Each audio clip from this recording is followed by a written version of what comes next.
Մեր կյանքի ընթացքում մենք անցնում ենք շատ հիասթափությունների եւ հուսահատությունների միջով, քանի որ դրանք անխուսափելի են։ Հիշեք, հիասթափությունն անխուսափելի է, բայց հուսահատության գիրկն ընկնելը ընտրություն։ Հրաժարվիր հուսահատության գիրկն ընկնելուց։ Որոշում կայացրու ընկերս, դու ընտրության հնարավորություն ունես։ Ինչ է տեղի ունենում ձեր կյանքում, որ ձեզ հուսահատության է մղում կամ սթրեսի ենթարկում։ Ինչի պատճառով հույսդ կորցնում ես։ Միթե ապագայիդ հետ կապված տեսիլք չունես։ Ինչ է կատարվում քո ներսում։ Ինչն է քեզ ընկճախտի մեջ հայտնվելու առիթ տալիս։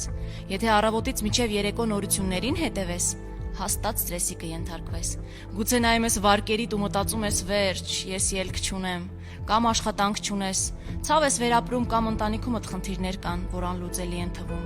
Դու քեզ միայնակ կամ ավելորդ ես զգում, կամ մերժված եւ լքված ես։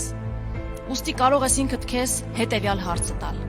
որքան է սա շարունակվելու։ Գուցե անգամ հարցնես՝ ուր է Աստված։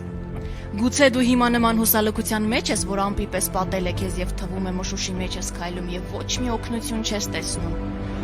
Ուստի ուզում եմ քեզ հիշեցնել, Աստծո ամենաուժեղ ծառաներից մեկը Դավիթն էր, ով նույնպես դժվարին իրավիճակների միջով էր անցնում, ունենալով վշտի, հուսալքության եւ տառապանքի պահեր, բայց նա ուներ պատասխան։ Նա գտել էր ճանապարհ հուսալքությունը հաղթահարելու համար։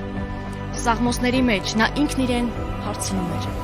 Ինչու ես տխուր, ով իմ անձ, եւ ինչու ես շփոթված ինձանում։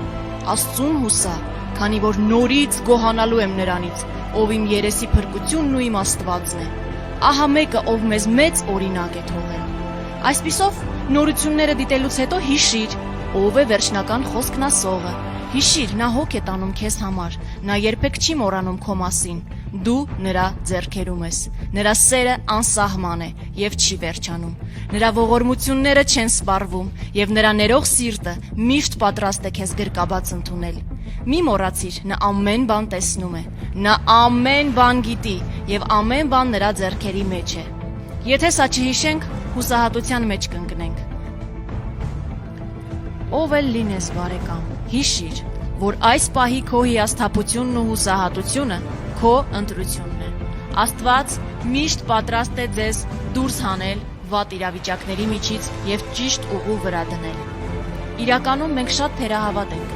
եւ չենք հավատում եւ գիտակցում ողջ էությամբ, որ Աստված բարի է, Աստված վստահելի է,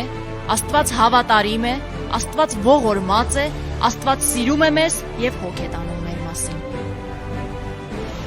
Մի պահ կարող ենք ծածկվել հիասթափությամբ, բայց չպետք է ապրենք հուսահատությամբ եւ ընդունենք այն որպես մեր կյանքի մասնիկ։ Հիասթափություններն անխուսափելի են, մինչդեռ հուսահատությունը ընտրություն է։ Կրկնիր, ես հրաժարվում եմ հուսահատվել, եւ դրա հիմքում Աստծո սերն է ընկած։ Նա բարի Աստված է, ամենակարող է, նա ինձ հետ է եւ նա ինձ կանցկացնի ամեն իրավիճակների միջով, քանի որ խոստացել է երբեք մենակ չթողնելից։ Եվ թեպետ ես այսօր քաոսի մեջ եմ, բայց Աստված ինձ իմ քաոսի մեջ մենակ չի թողնի։ Եվ եթե նա ինձ հետ է, ուրեմն նա ինձ անպայման դուրս կբերի։ Եթե փակ Աստվածաշունչ ունեք, բացեք այն եւ խնդրեք Աստծուն. Տեր, ինչ ես ուզում, որ ես անեմ։ Տեր, ես ցանկանում եմ, որ խոսես սրտիս հետ։ Ես հոգնել եմ այս ամենից։ Ես մինչև կոկորդս զզվել եմ հիասթափությունից։ Ցանկանում եմ կյանքս ապրել այնպես, ինչպես դու ես ուզում։ Կխոսի նա արդյոք ձեզ հետ։ Այո։ Ինչու՞։ Որովհետև սիրում է քեզ, որովհետև ամենալավն է կամենում քեզ համար։